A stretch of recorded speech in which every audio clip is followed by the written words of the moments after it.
Jamaah. Oh jamaah. Alhamdulillah kembali di Islam itu Indah. Yang baru bergabung, tema kita bagus banget hari ini, yaitu Ya Allah mengapa selalu saya.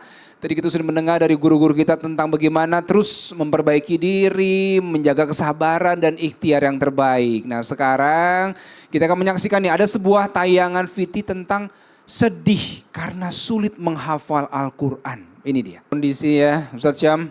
Mungkin banyak juga yang merasakan, kok saya susah sekali ya. Semangat baca Qurannya juga masih setengah-setengah.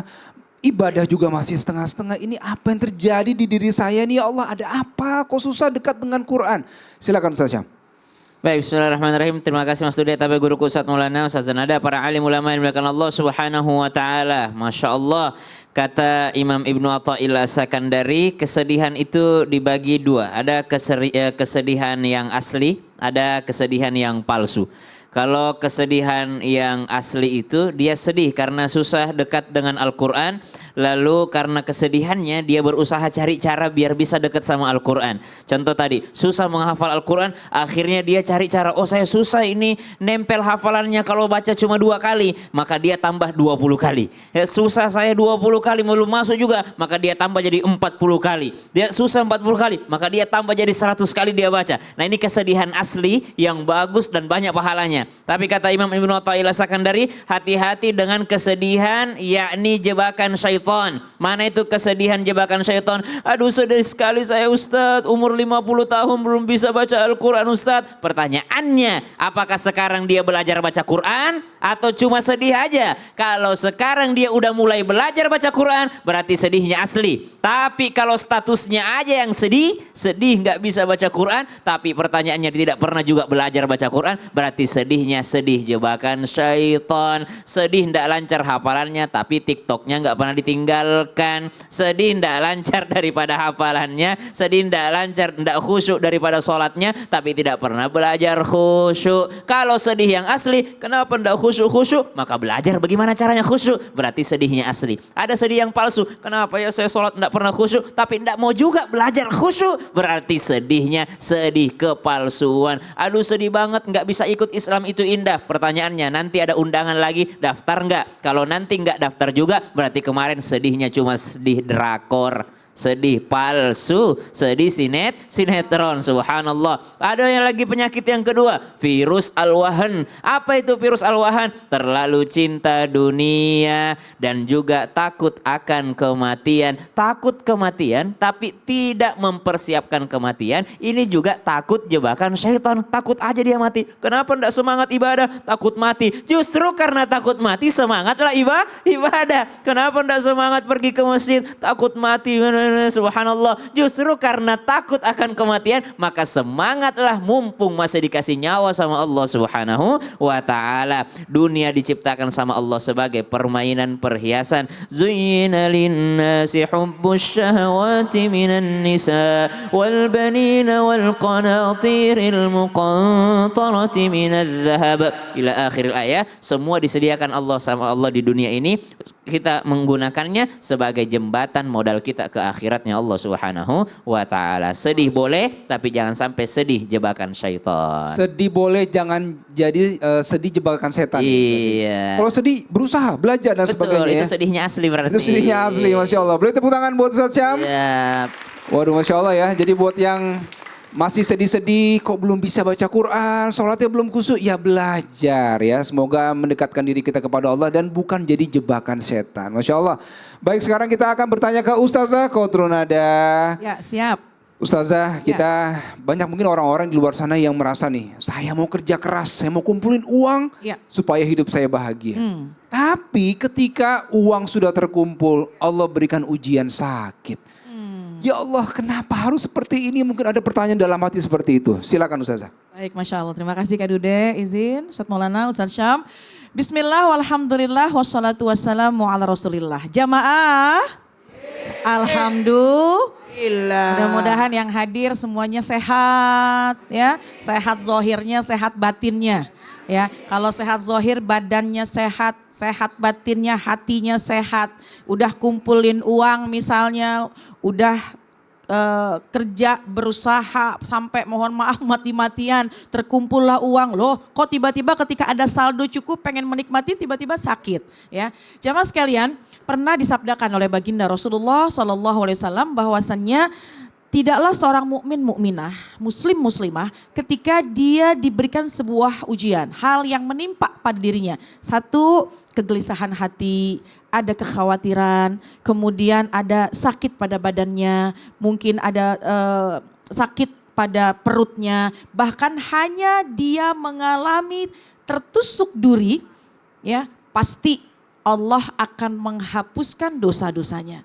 Jadi syarat yang pertama adalah kita punya keimanan kepada Allah. Dan yang kedua kita ikhlas dengan semua yang Allah berikan kepada kita. Sekecil apapun kesulitan yang Allah berikan kepada kita, hanya sedikit tertusuk duri. Kalau kita bayangkan berapa sakitnya hanya tertusuk duri. Ya memang sih kecil tapi lumayan juga sakitnya. Tapi itu penggambaran adalah sakit yang kecil gitu ya, itu bisa menghapuskan dosa-dosa kita. Apalagi kalau memang kita mengalami sakit yang harus mengeluarkan uang yang banyak, ditusuk sana sini sehingga kita pun sangat kelelahan.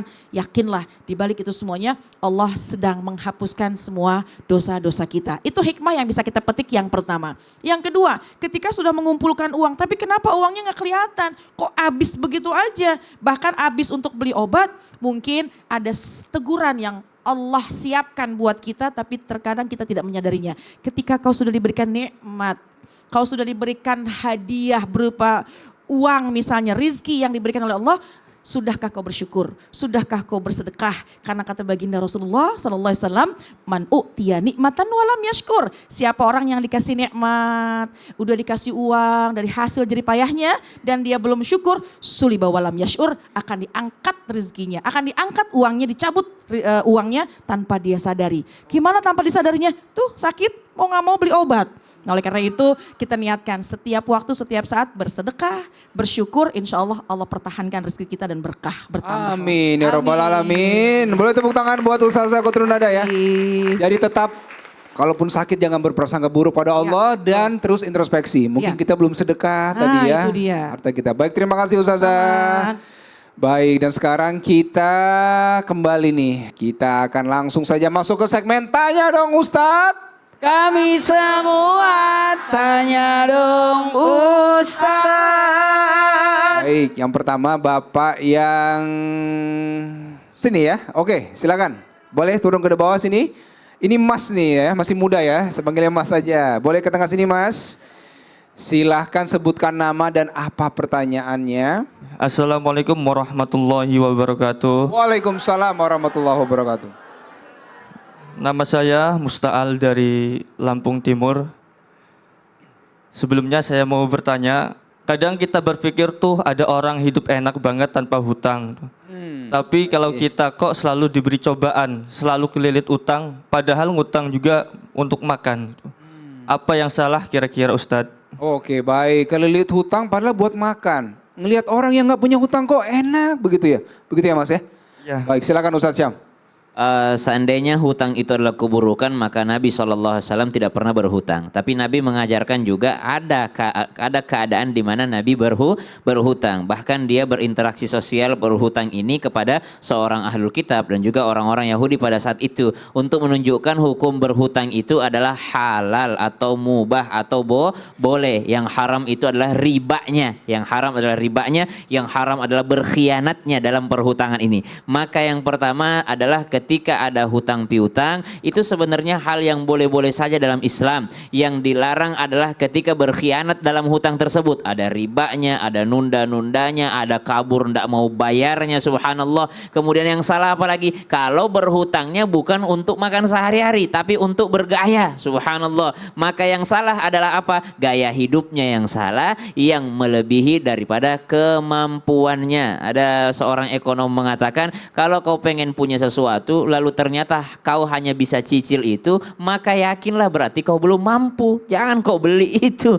Kapan kau beli? Kalau kau sudah bisa beli cash berarti kau sudah mampu. Kalau kau tidak beli cash berarti kau belum mampu. Ini orang ekonom yang mengatakan demikian. Artinya bisa saja yang salah adalah standar hidup kita yang kadangkala melebihi daripada kemampuan kita. Tapi enggak haram kok berhutang itu. Yang haram adalah berkhianat dalam perhutangan. Sehingga Nabi SAW juga mengajarkan doa, Allahumma inni a'udzubika minal hammi wal hazan wa a'udzubika minal ajzi wal kasal wa a'udzubika minal jubni wal bukhl wa a'udzubika min ghalabati daini wa qahrir rijal. Di antara hutang penyebabnya itu adalah kemalasan, sehingga berhindarlah daripada sifat malas. Insya Wallahu ta'ala. Allah. Jadi boleh berhutang tapi juga disesuaikan ya. Betul Kalau buat sekali. makan nggak apa-apa ya Ustadz ya. Iya dong. Jangan buat gaya hidup. Dibandingkan mencuri, berhutang halal. Masya Allah. Baik Ustadz Maulana boleh menambahkan Ustadz? Apa yang salah?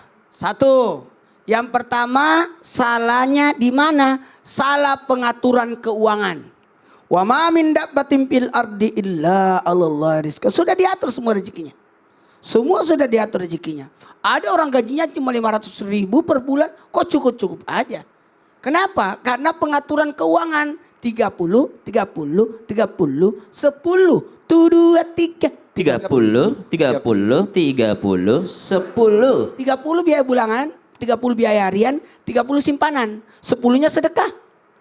Pengaturan keuangannya. Kemudian yang kedua, kurang apa? Kurang sabar. Kurang usaha. Kurang tawakal. Tawakalnya kepada manusia. Kenapa tidak bertawakal kepada Allah? Tak berharapnya sama manusia. Kenapa tidak berharap sama Allah?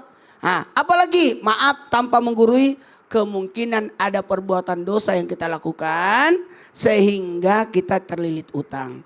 Mohon maaf tanpa menggurui, hanya mengingatkan, barang siapa yang berhutang kata Nabi, hina di siang hari, gelisah di malam hari. Mau tenang, jangan punya utang. Baik ya, jadi manajemen keuangan ya Ustadz ya. Manajemen keuangan 30, 30, 10, 10, 2, 3. 30. 30.